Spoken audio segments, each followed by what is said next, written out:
Hey, Margie here. I'm really excited about today's topic, fracture proof your bones, because so often we're concerned about bone mineral density. And should that really be the end point, or should we be concerned of what we can do to prevent fractures? Well, today we're going to focus on preventing fractures, and I'm very excited about our special guest, Dr. John Neustadt. And Dr. Neustadt was founder of Montana Integrative Medicine, founder and president of the dietary supplement company Nutritional Biochemistry Incorporated, NBI, and NBI Pharmaceuticals. He is the author of 4 books, including his most recent, which was just released today, Fracture Proof Your Bones, a comprehensive guide to osteoporosis.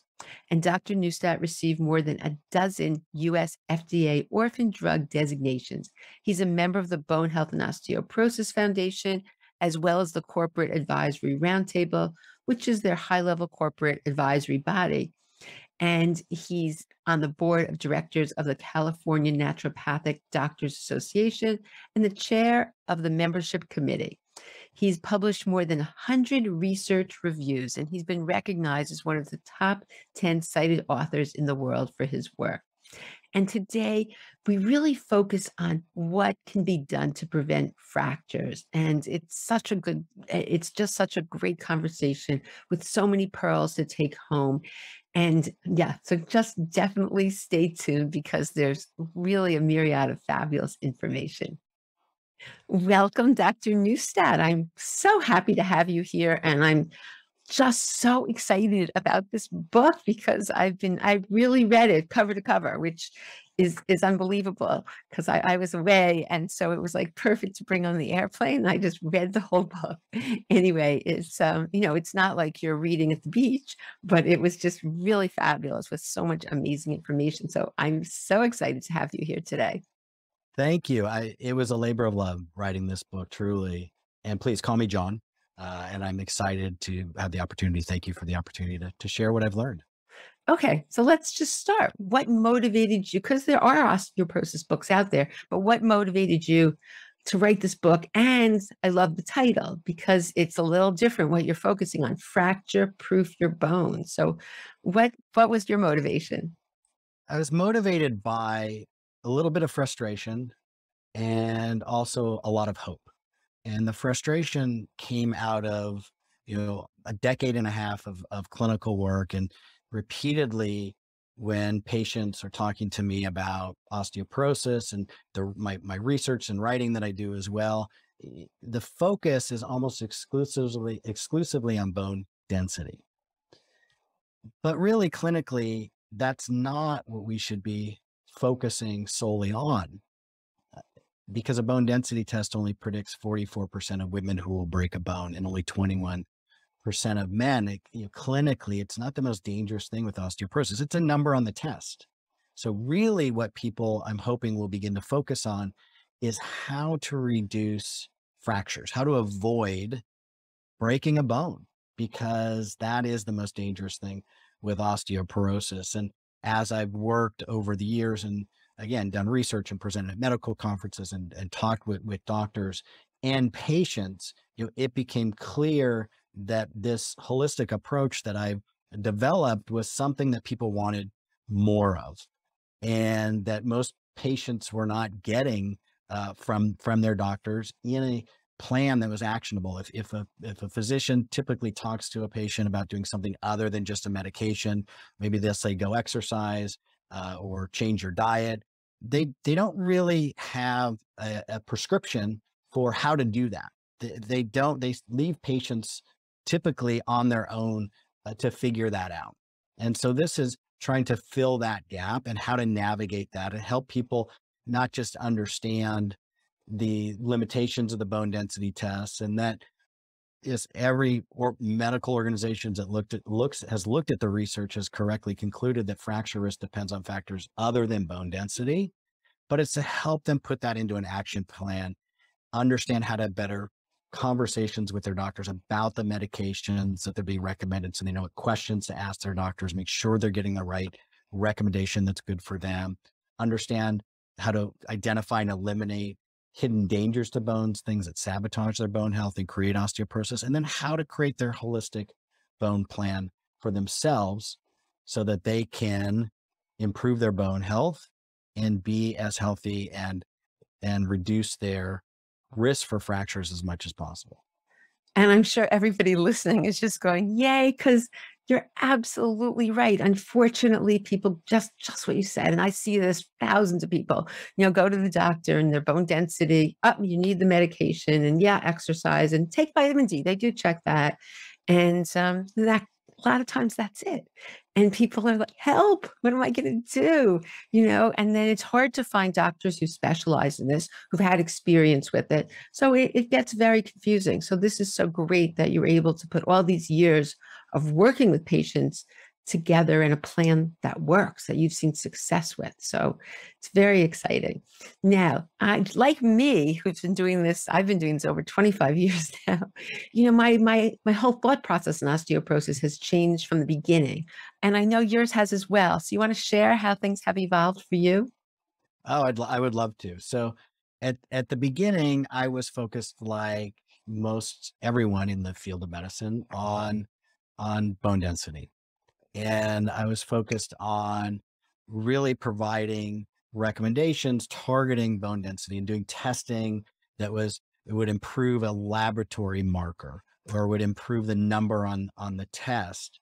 And I wasn't doing a good enough job of treating the whole patient in front of me and really identifying and working to reduce the biggest risk with the disease. So what happened with me is I thought I was doing a good job, and a patient came in with osteoporosis and I helped her, and then another one. And I started looking more in the research because I started getting more patients looking at, coming in with this dangerous condition. And then my mother-in-law broke her bone. She'd been on Fosamax for years. She had been taking the medications that had been prescribed. Her bone density had gone up. So she was happy. Her doctor was happy. Everybody thought that she was protected. She felt great. And then she fell and fractured her femur.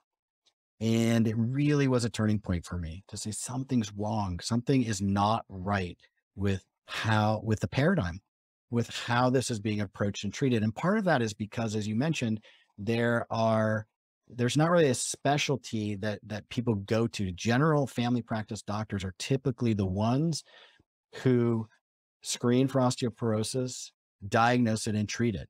And research has shown that they feel confused by what to do. They're not comfortable having conversations about diet and exercise and dietary supplements. And it takes time to have those deep conversations and meaningful conversations, which doesn't fit well into an insurance paradigm. And which is mostly, even as things are starting to move more towards outcomes-based care, it's still largely based on volume. How many patients can you see in a day? And this is a complex medical condition. This is a complex issue, and it's not fixed with just a 5-minute or 10-minute appointment and let me write your prescription and off you go. People think they're protected and they're not. And that was the turning point for me. Wow. And it's interesting because being part of, I go to so many medical conferences and surrounded by conventional doctors dealing with osteoporosis. And the truth is, that's what they're taught. So I don't actually fault them because this is their training and they mean well. They want to help their patients and they truly believe, get them exercising. And a lot of times they don't know exactly what to tell them, but vitamin D and calcium and medication, and you're good to go. And they just believe that and they feel good about that. So I think, again, I just think the word isn't out there. So it's so wonderful that, your book is so research-based. And I think that's the key. I think you can't make false claims. You need to back things up with research. And I think that's, so important. Very interesting that that's how your mom, because that's also what I see. People say, okay, you know what? I decided to take the medication. So then they forget about, so I'm not going to exercise. I'm not going to change my diet. I'm not going to reduce my stress. They think that, okay, I'm on the medication. I'm protected. And just like you said, that is not true at all. And even if you go on that medication, all these other things are paramount. So let's get started because I think before we go on what people should, well, what are your top tips for how people should think about this? They get the diagnosis of osteoporosis, then what instead of being, oh my gosh, my life is over, right? Because unfortunately, a young person in their 50s and they're vibrant and they're all of a sudden gets this diagnosis and it just puts a dagger in your heart.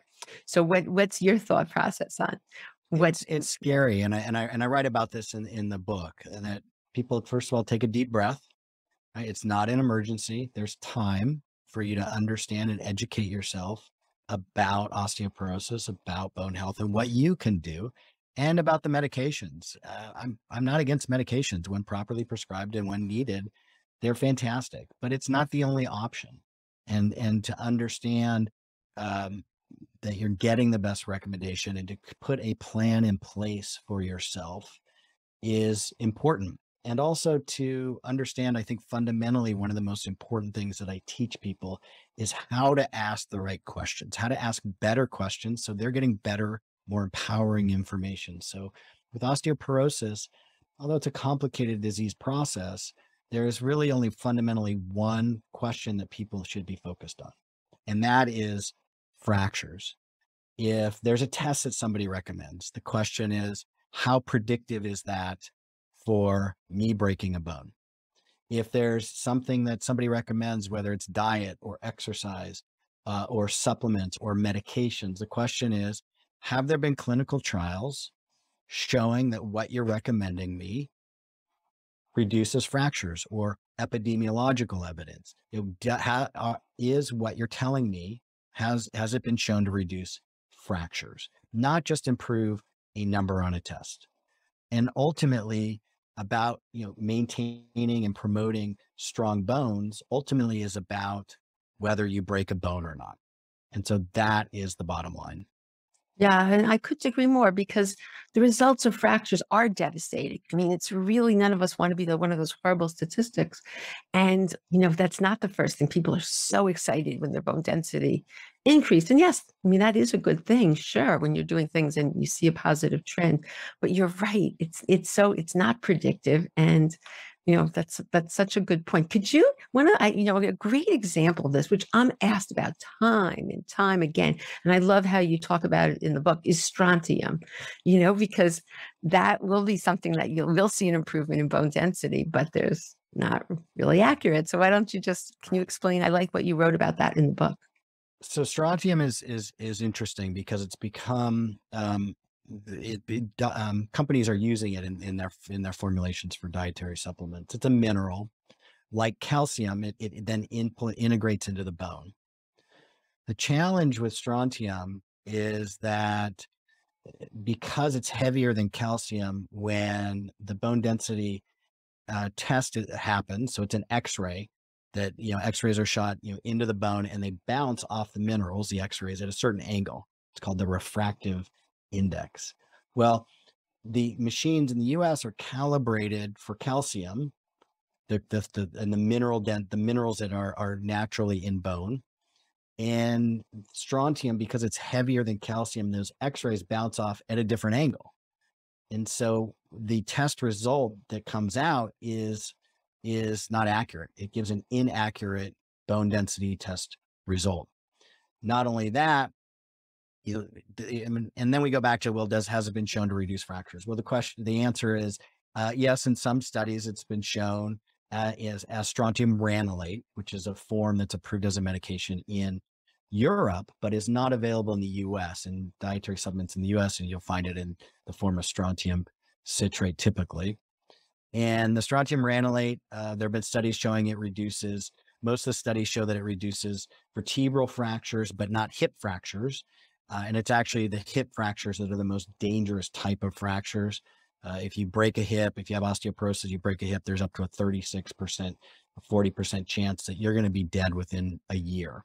And if you survive, half of the people, or about 60% of the people who survive that hip fracture, never regain their full mobility or their full pain-free life again. So really looking at, different sites too. Does what's being recommended, has it been shown to help overall reduce fractures? And with strontium, most of the studies say it can help with vertebral fractures, but didn't find it with hip fractures. And also, though, research has come out showing that it does increase the risk potentially of creating dangerous blood clots.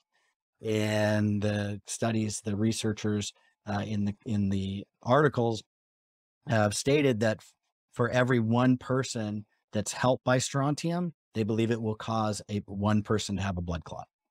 So for me, on balance, um, it's not a great product, not a great raw material, not a great mineral, and it's not natural in our bodies in that dosage. It doesn't incorporate, it doesn't get into our bones. We don't accumulate it in our bones in that high of dosage anyway. And then the last thing that I would say about strontium is that the bone density, like I mentioned, the bone density test is not accurate. So just be aware of that. That if you're taking strontium, it's important, I think, to have accurate test results, and there are limitations to the bone density test. But I do think people should get them. It's a great screening tool, and it's a great way to. It's one piece of the puzzle of a larger puzzle that you should be tracking over time, and you want to have accurate results. Yeah, because unfortunately, there have been so many people who are so excited. I meet them and they're like, oh, I've been taking this certain medication and not medication, I've been taking this certain supplement and my bone density is improved. And sure enough, they're taking strontium, or strontium is a part of it. And so, you hate to break the bad news to people. So I think it's important that people are aware of that, it can affect that and it's not really strengthening your bones, right? The tensile strength as well. So, yeah. With to be, give strontium its due. It does strengthen the bone because research shows that it does reduce fractures. Seems to reduce vertebral fractures, but about as much as the bisphosphonates. There's separate clinical trials. There's never been a head-to-head clinical trial, but and it's a dietary supplement, so it's not approved to diagnose, treat, or prevent any disease like a medication. It's not FDA approved.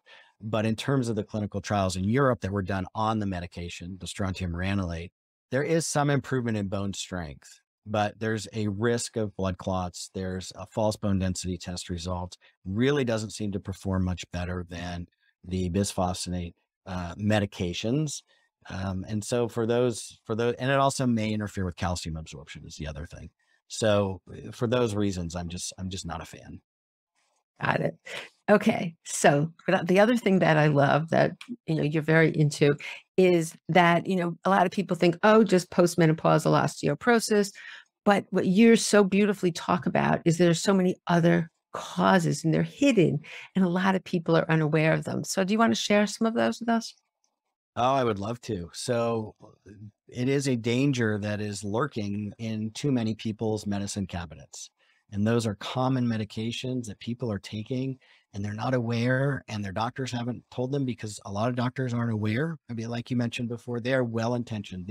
I have many of my friends are conventionally and, integrative physicians and conventionally trained physicians, and that they are all very well-meaning and well-intentioned.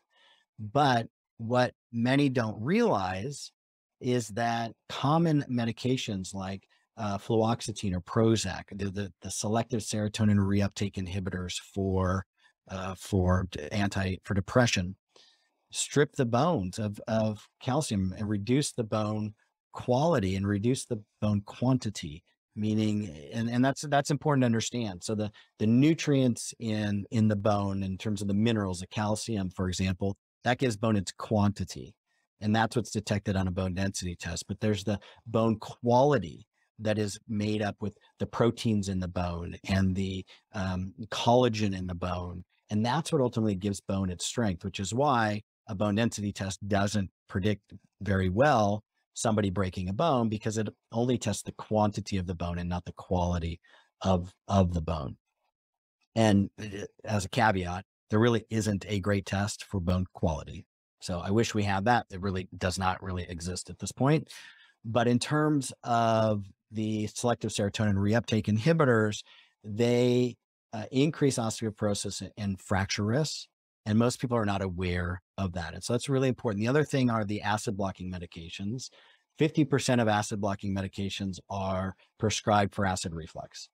And acid reflux, frankly, can be dealt with for a lot of people and improved just by doing dietary changes alone. So that's important. If people can make some changes in their diet and identify the triggers to their acid reflux and get those out of their diet, they may not need that medication anymore, because the research has shown that those acid blockers can increase the risk of hip fractures by up to, I believe it was 40 or 50% over 4 years.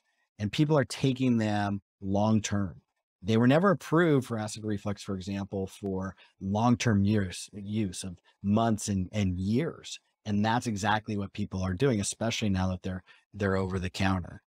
Other medications like prednisone are well known to destroy bone and create osteoporosis and increase fracture risks.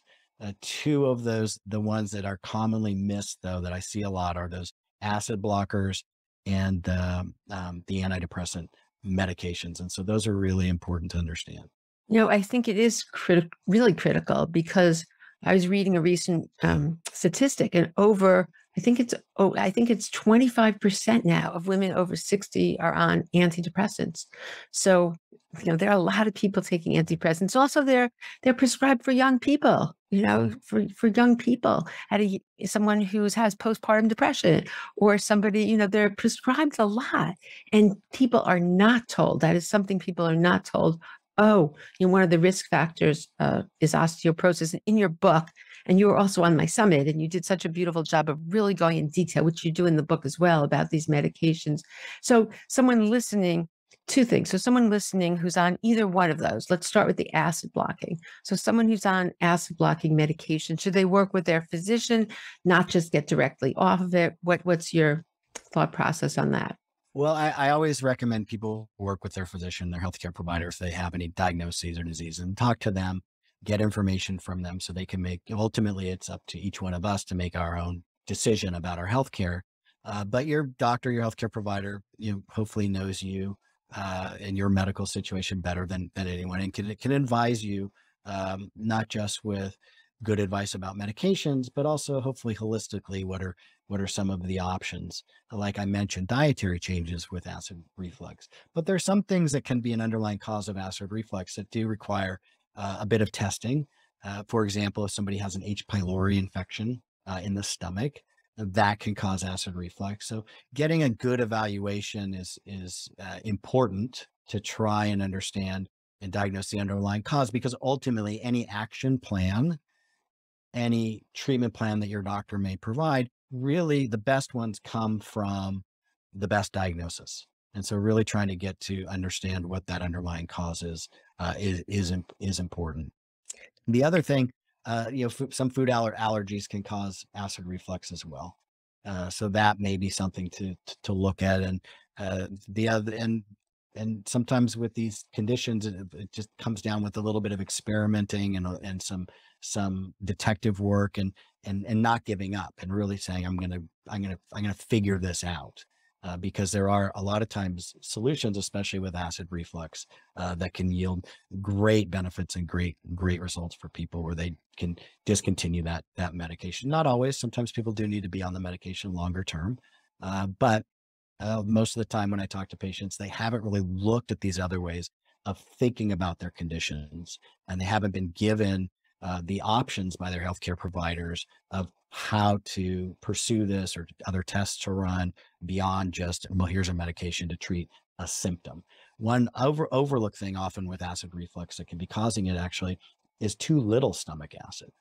So the conventional belief is that if I've got acid reflux, I must have too much acid.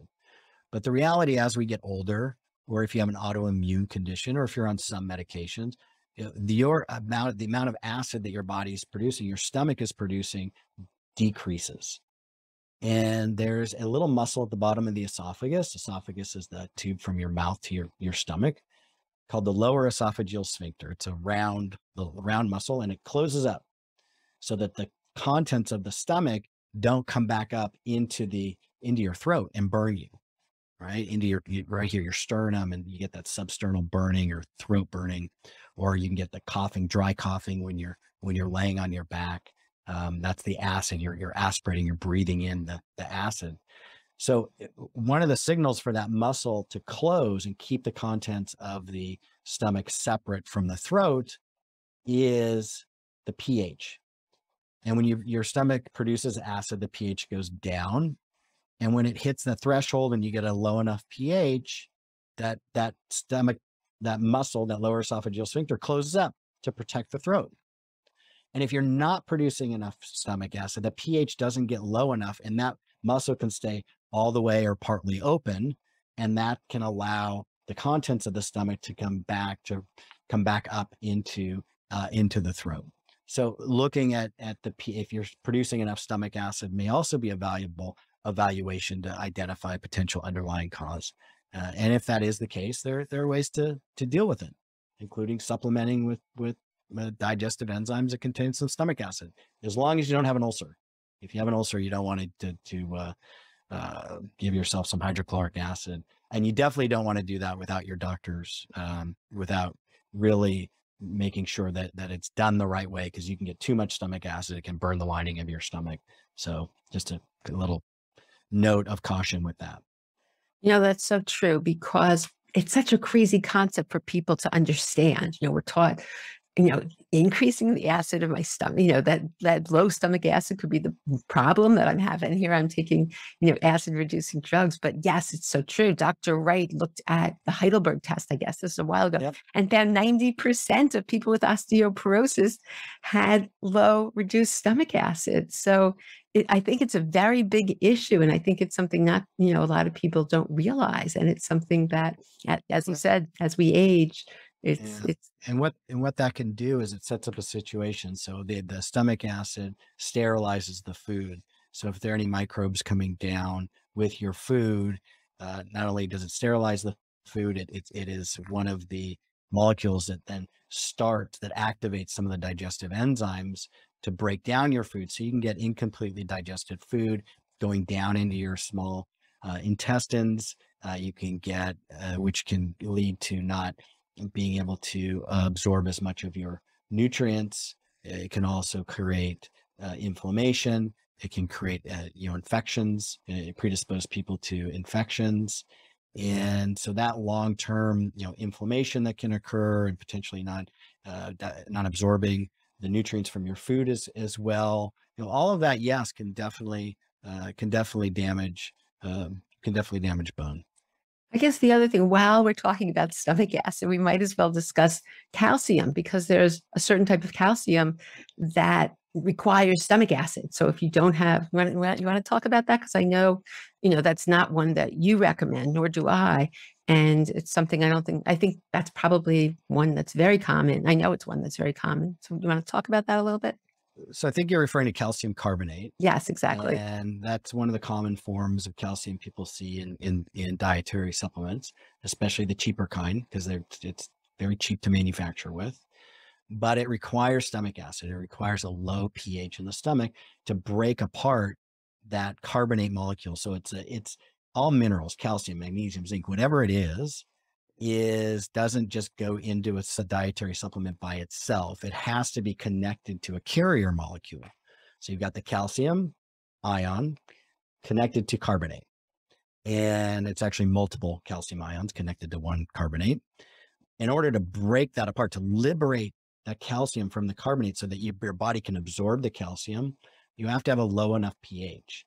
And so if somebody's not producing enough stomach acid, again, which becomes more common as we get older, or if anybody has autoimmune diseases or on certain medications, they're not able to break that apart as effectively or at all, and actually absorb the calcium. So it's passing right through them and out their stool. Instead, what I prefer is a form of calcium called calcium citrate, which requires a pH of about more neutral, about 6 to 7. And so it doesn't require that low stomach acid to be absorbed. And in fact, when somebody has lower stomach acid, calcium citrate is absorbed about 200% more than calcium carbonate. And even in a normal, physiological or normal person, normal stomach acid production, calcium carbonate is about 24-25% more absorbed than calcium citrate is about 24-25% more absorbed than calcium carbonate. So it's just a better form. And that's one of the things I love to do, is educate people about, these dietary supplements and what they're buying, because so many people buy dietary supplements, and it's important to get our money's worth. You want to get your money's worth. You want to make sure that you not only are absorbing the nutrients and they're getting into your body, so they're not just passing through your intestines and right out your stool, so your body can use them. So it has to be absorbed. And also that to understand, are the supplements and are the formulations actually based on clinical trials? A lot of companies, unfortunately, will cite research, and then they'll use a different actual nutrient than a different form of the nutrient than what was used in the clinical trial, or a lower dose that's never been shown to work. Yeah, it's upsetting because people, are well-intentioned and everybody wants to help themselves. And okay, you've heard to do this, this, this. So it's frustrating, but that's what's nice about your company, because you do make sure that, everything's tested and you use, good Well, quality. well, for me, and you asked what was a turning point for me with osteoporosis and how I conceptualized it early on in the interview. For me, with my dietary supplement company that I created, it came out of need and necessity. And that's really how I've done, kind of everything in my professional career. How can I help people more? How can I serve my patients in a larger population better and do a better job? Not only did I owe that to them, but I really believe I owe it to my mentors, the naturopathic doctors who founded my school, those who have started other naturopathic medical schools and have been so instrumental in helping to move the profession of naturopathic medicine and integrative medicine forward. I owe it to all of them as well, to do the best possible job that I can do. I feel a responsibility for that. When I couldn't find the dose, form, or combination of nutrients in existing products that I needed to help my patients, because I was doing a lot of nutritional medicine with them, I created a company so that I could serve my patients better. And it's just grown from there. So that's the foundation. And I take my products, my wife, my mother-in-law, my father, my family, I would never take anything myself or recommend anything that just wasn't of the best quality with the best research behind it. Okay, so everyone wants to know, what are your top tips? So, we could talk for hours. We could really do a course for 10 hours. You are so full of knowledge and research. And that's why I love the book. I mean, I just have to say, what I also like is that when you're reading it and there's something important that you want to say, you put it in you put it in, I don't know if any people can see who's watching it on YouTube, but you put it in a little box, you highlight it in the box so that if you're reading it, you see the absolutely critical points. But also at the end of each chapter, this is great. You have like a to-do list, or, what, I don't know what you called it Take exactly. action section. Yes, Yeah. yes. And, for example, which is so important, I don't even know what books I've seen this in. I believe in this so much because we don't want to fall. And so even in the area of removing rugs and fracture proofing your home, you have exactly what to do. So I think that your step-by-step guide is really great. But okay, so why don't you tell everyone your top tips? You've been working with people for many years, and this is your area, osteoporosis and bone health. So why don't you tell people your top tips for maintaining strong bones and dun reducing your fracture risk? My top tips are very simple, and that is just start and don't stop. And what do I mean by that? I mean that it can be overwhelming getting a diagnosis of osteoporosis. It can be overwhelming, and people can start thinking that this is it. There's nothing I can do. But once you start down the road of saying, okay, what can I do to strengthen my bones? What can I do to reduce my fractures? Because 95% of fractures happen when somebody falls. So it's not just about the physiology of bones. It's about what else can you do in your life.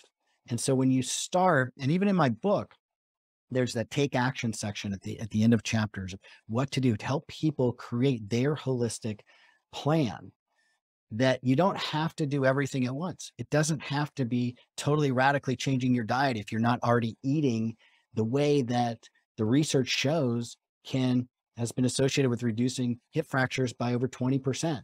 And I'm a big believer, we've got to eat anyway, so we might as well be eating to promote our health and to feed our disease. Or you really are not sure what you want to do with exercise. Well, it doesn't have to be big things. Just start walking if you're not already.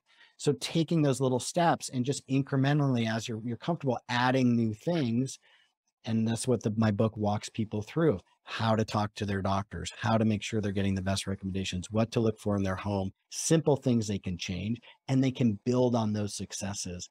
And over time, reduce their fracture risk as much as possible and feel better. Because a lot of these things that I'm recommending aren't just good for reducing fracture risk, like for example, diet and exercise, and connecting with other humans, which has been shown to reduce all-cause mortality. But these things also reduce your risk for heart disease and diabetes and cancers and many other things. So bones are really fundamental to us living a fun, vibrant, active life long into our old age. But if you're doing it right, if you're treating your bones right, if you're treating your body right, it's not only going to help reduce your fracture risk, it's going to help you in all other areas of your life as well. Yeah, I mean, it's so interesting because I always say there's like a silver lining, like it's an opportunity. A diagnosis of osteoporosis is an opportunity to stop, look at your life, see what areas you may not be treating it, your body or your whatever, as well as you can. And just what you said, people, 20 years later, like, thank goodness, they're really strong and they're active and they're eating well. And just like, I love what you said, though, step by step, because that's what worked. You can't all of a sudden do a full overhaul because you can't. But before we end, we have to talk about the supplements a little bit, because there's certain supplements, everybody knows about the calcium everybody knows about the calcium and the vitamin D, but I know there's some other supplements you think are really important that the research has shown. So do you want to just share that a little bit? Oh, thank you for the opportunity to talk about that, because it's important. There's a lot of information out there on the internet, and so I really want to bring it back to that initial question that I talked about, which was that people should ask: has whatever I'm being recommended in this product, for example, has it been shown to reduce fractures?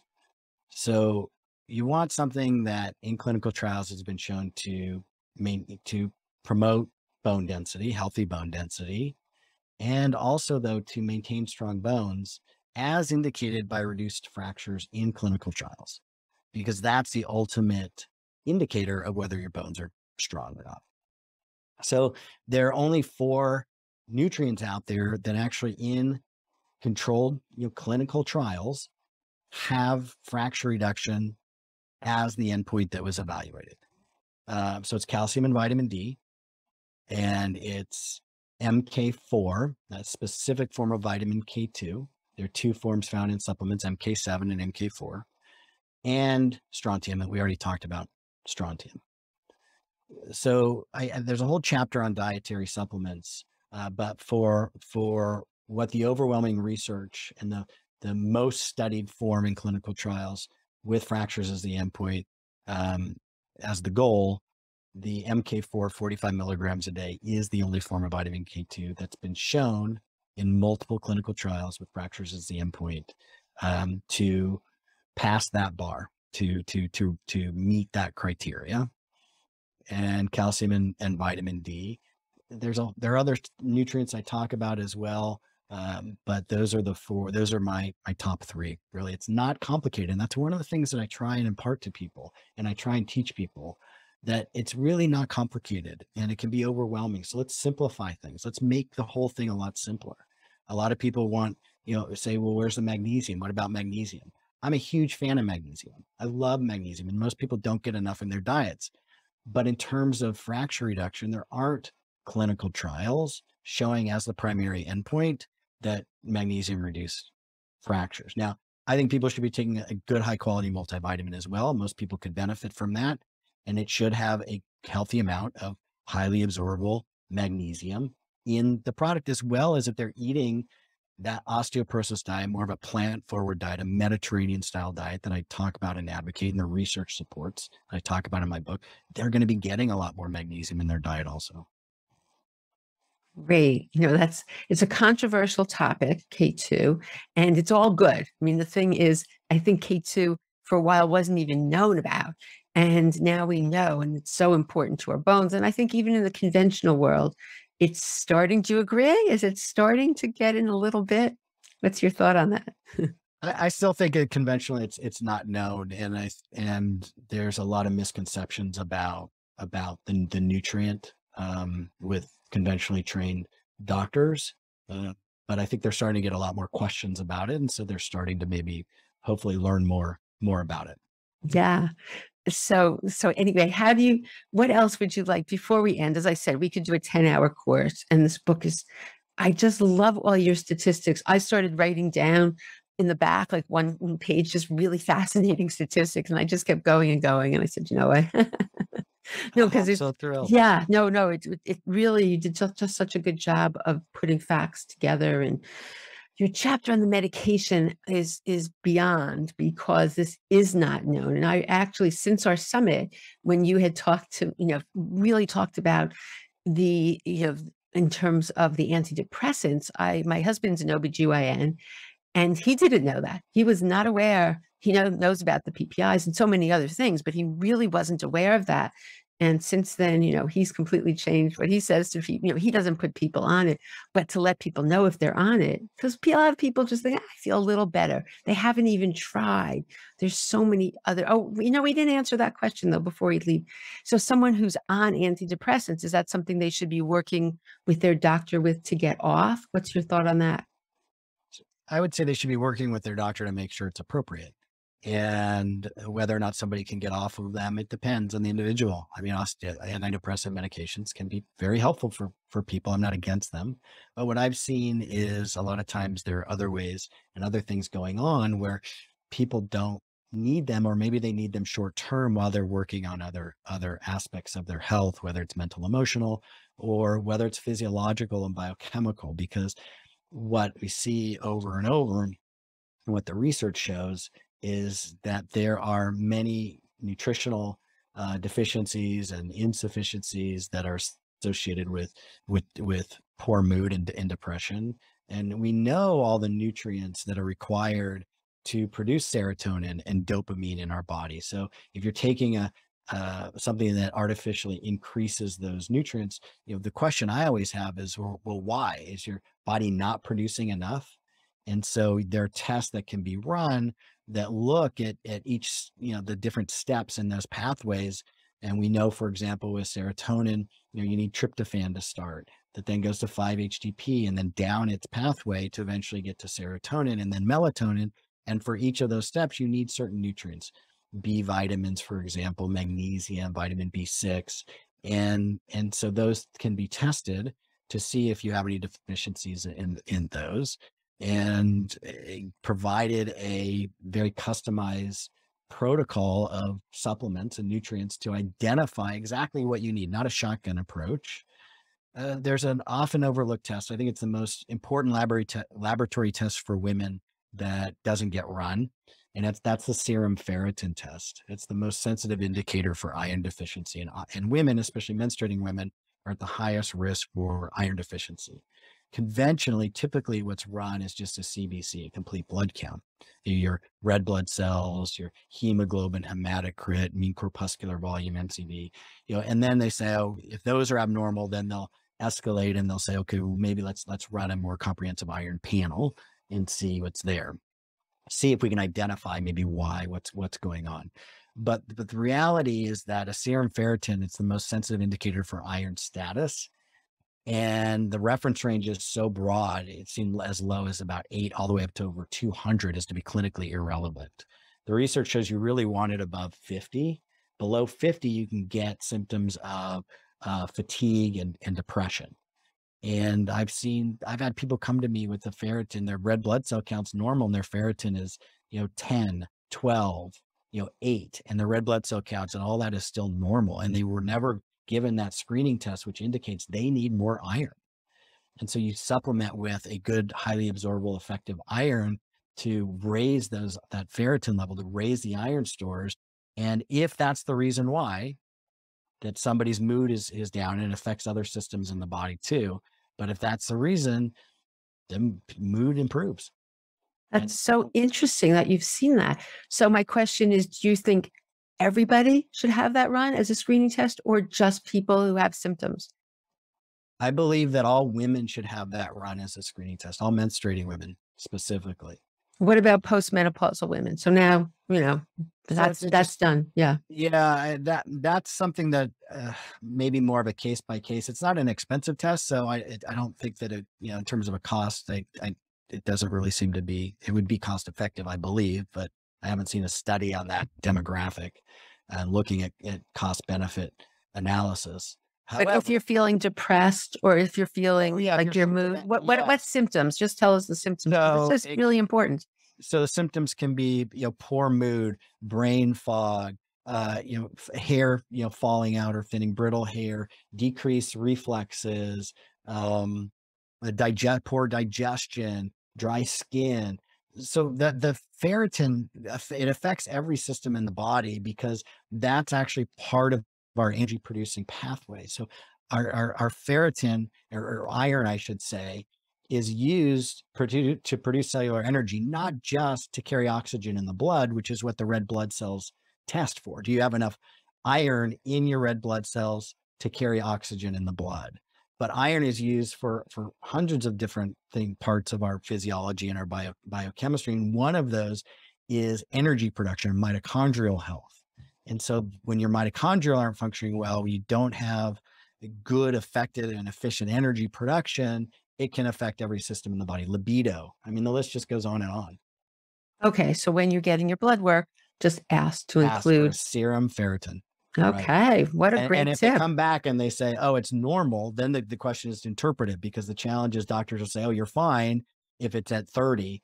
But if it's at 30 and they're symptomatic, they may not be fine. And it's indicated to supplement with more iron to get them up above that 50. I actually like to get people up closer to 80 or 90.